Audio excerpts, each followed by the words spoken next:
So my name is Stef Krups, and I'm currently a postdoctoral research fellow of the Flemish Research Council, the FWO, at Ghent University, and I did my PhD at Leuven University, and I've been at Ghent for the past 7 years or so. Well, most cutting-edge research in my field, or in the fields in which I'm active, like literary studies, cultural memory studies, post-colonial studies, is conducted by academics who are based in the United States.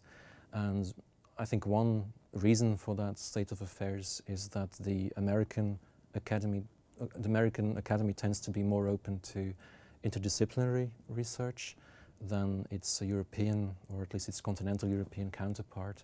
In Europe, boundaries between disciplines and even between the various national literatures tend to be relatively strictly maintained, whereas in the US, boundary crossing, boundary blurring has long been the order of the day. And this encourages creativity and originality in humanities research. Comparative literature departments in particular are known to foster innovative and advanced research across the various disciplines of the humanities.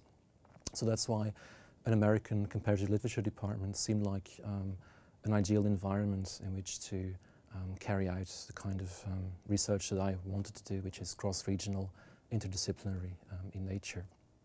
Now, why did I decide to go to Columbia in particular? Well, the institute that hosted me has many academics of international renown among its ranks whose research directly informs my own. And I expected the visiting scholar experience. I expected that as a visiting scholar I would be able to tap into the wealth of expertise that this institute has to offer. And that's an experience that I expected to be extremely beneficial to my own research, my own professional development, which indeed it was. So that's, you know, why Columbia topped my list of universities where I wanted to spend a sabbatical year. That was relatively straightforward, I found.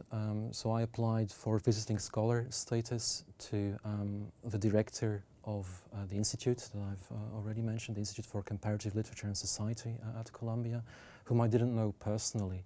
Now what this involved was submitting my CV and a cover letter in which I explained why I wanted to come to the institute. And then I waited and waited and waited some more. You know, it was the middle of the summer when I sent my email, so that probably explains why it took them a while to reply. But eventually I received an official letter of invitation, and that was basically it. But of course that's, you know, just the first step in the process, and it's at that point, I mean, at that point you don't have any funding yet, so you can start looking around for that. Another big challenge, especially with a city like New York, is to find suitable and affordable housing.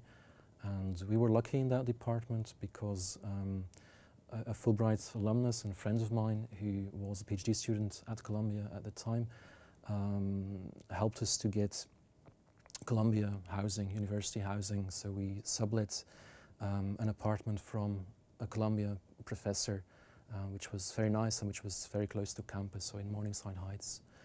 And another problem that you have to deal with is, or another question that you have to deal with is what to do about your own house in Belgium. We decided to rent that out, and we had to, that involves, you know, finding a tenant, also reading up on tenancy legislation, etc. So it's all, you know, a bit complicated and a bit time-consuming, but, you know, with hindsight, it was all well worth it.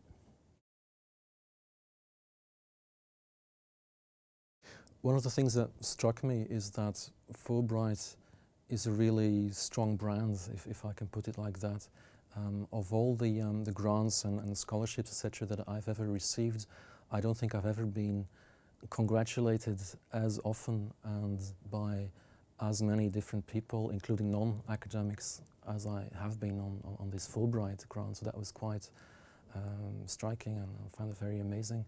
And I think one way in which, one very concrete way in which Fulbright has made a difference to my career is that I have recently been appointed to a research professorship in the English department at Ghent University.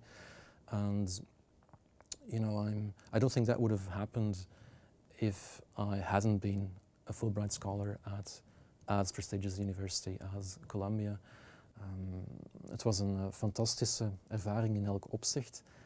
Ik ben erg dankbaar om die kans gehad te hebben en ik zal de herinnering daaraan altijd blijven koesteren.